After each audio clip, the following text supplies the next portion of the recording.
Hi, welcome to Suman TV. నేను మానస. ఈ రోజు మనతో పాటు ఉన్నారు హోమియోపతి డాక్టర్ మర్పల్లి చేతన్ రాజ్ గారు. వారితో మాట్లాడదాం.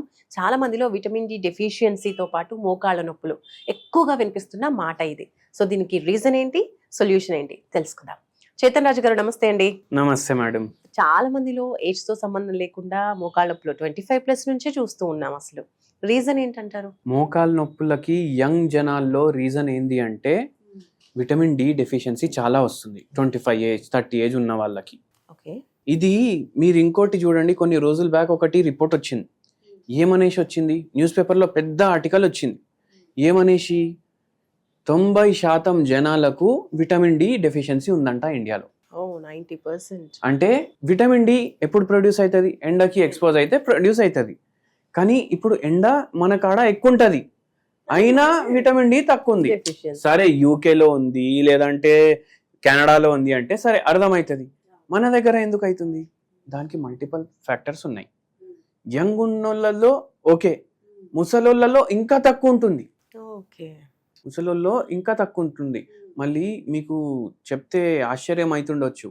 ఇప్పుడు యూకే లాంటి ప్లేస్లో, ఫ్రాన్స్ లాంటి ప్లేస్లో, నెదర్లాండ్స్, మళ్ళీ ఏమంటారు డెన్మార్క్, నార్వే, స్వీడన్, ఇవన్నీ చాలా పైకి ఉంటాయి, భూలోకంలో చాలా పైన ఉంటాయి. దానివల్ల ఏమవుతుంది అంటే అక్కడ అసలు ఎండ పోదు. అక్కడ చాలా మందికి విటమిన్ డి డెఫిషియన్సీ ఉంటుంది. మనకేమనిపిస్తుంది, విటమిన్ డి డెఫిషియన్సీ ఉంటే ఏమవుతుంది, మోకాళ్ళ నొప్పులు వస్తాయి.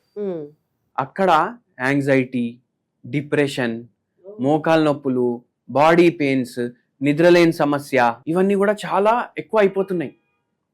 ఎందుకంటే అక్కడ ఎండనే ఉండదు. ఇప్పుడు 6 నెలల ఎండ 6 నెలల నీడ ఉందనుకోండి, ఏం చేస్తాడు మనిషి?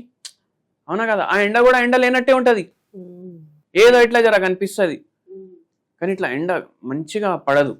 అయితే అక్కడ అన్ని మల్టిపుల్ ప్రాబ్లమ్స్ వస్తున్నాయి. ఎందుకంటే విటమిన్ డి ఏదైతే విటమిన్ ఉంటుంది కదా, అది ఓన్లీ మోకాలకి కానీ మన బొక్కలకి కానీ లిమిటెడ్ లేదు. అది మోకాల్కి రిలేటెడ్ ఉంది. మళ్ళీ దాని తర్వాత మన బ్రెయిన్ ఫంక్షనింగ్కి, మన డైజెషన్కి, గట్ హెల్త్కి, ఇమ్యూనిటీకి, అన్నిటికీ కావాలి అది. కానీ బొక్కల్లో ప్రాబ్లం వస్తుంది ఇంతమందికి అనేసి మనం ఎక్కువ దాని మీద మాట్లాడతాం. నరాల బలహీనత, చేతులు లాగడం, కాళ్ళు లాగడం, దానికి కూడా కావాలి. అంత ఉంటుంది విటమిన్ డి పవర్ అది అనుకోండి. అయితే ఏంటంటే ఇప్పుడు ఫస్ట్ అండ్ ఫార్మోస్ట్ ఏంటంటే, ఇప్పుడు మనకు ఒక టైంలో ఫ్యాన్ లేకపోతే ఉండగలుగుతుండే, కానీ ఇప్పుడు ఫ్యాన్ ఉన్నా లేకున్నా సంబంధం లేదు. ఇప్పుడు ఏసీ కావాలి. ఏసీ అంటే ఎయిర్ కండిషనింగ్, ఎయిర్ కూలర్ కూడా కాదు, మళ్ళీ ఎయిర్ కూలర్ కూడా కాదు, ఏసీ అంటే ఏసీనే. ఫుల్ దాన్ని 18 మీద పెడతాం, 16 మీద పెడతాం. అది బై ఛాన్స్ మీరు అడుగు బయట పెట్టినరు అనుకోండి, అరే ఏంది ఇంత వేడిగా ఉంది అది ఇది అనేసి మాట్లాడతాం. మనం ఏమైనా దుబాయ్లో ఉంటున్నామా, మనం ఏమైనా సౌదీలో ఉంటున్నామా? అదైతే మొత్తం రేగిస్తాను, అది అక్కడ కావాలి. మనకెందుకు? మనం అడాప్టబిలిటీ నేర్చుకోవాలి. మళ్ళీ దాని తర్వాత డైలీ ½ an hour ఎక్స్పోజ్ అయినాం అనుకోండి, ఎండలో ½ an hour ఎక్స్పోజ్ అయితే మనకు ఒక్క రోజుకి సరిపోయేంత విటమిన్ డి ప్రొడ్యూస్ చేసుకుంటుంది బాడీ, యంగ్ జనరేషన్స్. కానీ ఏమవుతుంది, అరే నల్లగా అయిపోతాం, ట్యాన్ అయిపోతాం అనేసి మళ్ళీ ముఖానికి మొత్తం అది సన్ స్క్రీన్ రాసుకోవడం, చేతులకు కాళ్ళకి అది పెట్టుకొని ఎక్స్పోజ్ అయితే ఏం లాభమే లేదు. అయితే ఈ తప్పు చాలా మంది చేస్తారు. బయటికి వెళ్ళేటప్పుడు సన్ స్క్రీన్లు పెట్టుకుంటారు, క్రీములు పెట్టుకుంటారు, అవి పెట్టుకొని బయటికి పోతే అది ఇంకా ప్రొడ్యూస్ కాదు. ఫ్యూ ఇయర్స్ బ్యాక్ ఈ సన్ స్క్రీన్లు, ఎస్పీఎఫ్లు ఇవి ఎక్కువగా లేవు. అసలు మామూలు మాయిశ్చరైజర్స్ ఉన్నాయి, మాయిశ్చరైజర్స్ ఉండే. ఇప్పుడు ప్రతి మాయిశ్చరైజర్ లో SPF 45, SPF 15 అన్నిట్లా ఉంటది. దాంతో విటమిన్ డి ప్రొడ్యూస్ కాదు. ఇది మనం అర్థం చేసుకోవాలి. సో ఇది కూడా విటమిన్ డిని తగ్గిస్తుంది అంటారు, అంటే సన్ రైజ్ పడకుండా చేస్తుంది కాబట్టి. అవును, ఇట్లా రిఫ్లెక్ట్ అయిపోతాయి కదా. మళ్ళా ఇంకోటి ఏంటంటే బిల్డింగ్లు కూడా వెంటిలేషన్ తక్కువ అయిపోయింది. High rise buildings. ఇప్పుడు స్కూల్ కి పంపిస్తే ఆ పిల్లోనికి కూడా ఏసీ కావాలి. స్కూల్లో మొత్తం రోజు ఒక డబ్బాలో కూర్చోబెడతారు పిల్లల్ని, ఎండ ఉండదు, గ్రౌండ్ ఉండట్లేదు చాలా స్కూళ్ళల్లో. లేకపోతే ఇట్లా లంచ్ బ్రేక్ అవుతుందంటే 5 నిమిషాల్లో తిని 40 minutes ఆడుతుండే పిల్లలు లంచ్ బ్రేక్లో. ఇప్పుడు ఎక్కడ ఆడుతుండ్రు, ఎక్కడ ఎక్స్పోజ్ అవుతుండ్రు పిల్లలు? వాళ్ళ బోన్ డిఫార్మిటీస్ వాళ్ళకి అట్లా వస్తున్నాయి. ఓల్డర్ పీపుల్లో ఏమవుతుందంటే మోకాళ్ళ నొప్పులు, ఓల్డర్ పీపుల్లో ఆల్రెడీ మోకాళ్ళ నొప్పులు ఉన్నాయి. వీళ్ళకు ఏంటంటే బై ఛాన్స్ వీళ్ళు ½ an hour కూర్చున్నారు అనుకోండి, వీళ్ళ స్కిన్ ఇప్పుడు పాతగా అయిపోయింది కదా చర్మం, అది ఈజీగా ప్రొడ్యూస్ చేయదు. అందుకే వాళ్ళకు ఇంకా ఎక్కువ ఉంటుంది. సో ఎక్కువ సమయం కూర్చోవాలి వాళ్ళు ఇంకా ఎక్కువ సమయం కూర్చోవాలి వాళ్ళు. దాంట్లో అదొక ఫ్యాక్టర్. మళ్ళీ ఇంకా వేరే ఫ్యాక్టర్స్ ఏమున్నాయంటే, ఇప్పుడు నరాల నొప్పులు, మోకాల నొప్పులు, మళ్ళీ షుగర్ వ్యాధి, దీనికి సంబంధించే మందులు వాడతాం కదా, దాంతో కూడా తేడా వస్తుంది. మళ్ళీ డిప్రెషన్కి, బైపోలార్ డిసార్డర్, ఏదైనా మెంటల్ ప్రాబ్లం ఉంది, అవిటికి కూడా మందులు వాడతారు కదా, దానికి కూడా ఎఫెక్ట్ అవుతుంది. ఇన్ని కాజెస్ ఉన్నాయి విటమిన్ డి ఎఫెక్ట్ అవ్వడానికి. సో ఈ ఇన్ని ప్రాబ్లమ్స్ కవర్ అవ్వాలంటే విటమిన్ డి ఉండాలి. మరి విటమిన్ డి సన్లైట్ నుంచే వస్తుందంటారా? అదర్ సోర్సెస్ కూడా ఇంకేమైనా?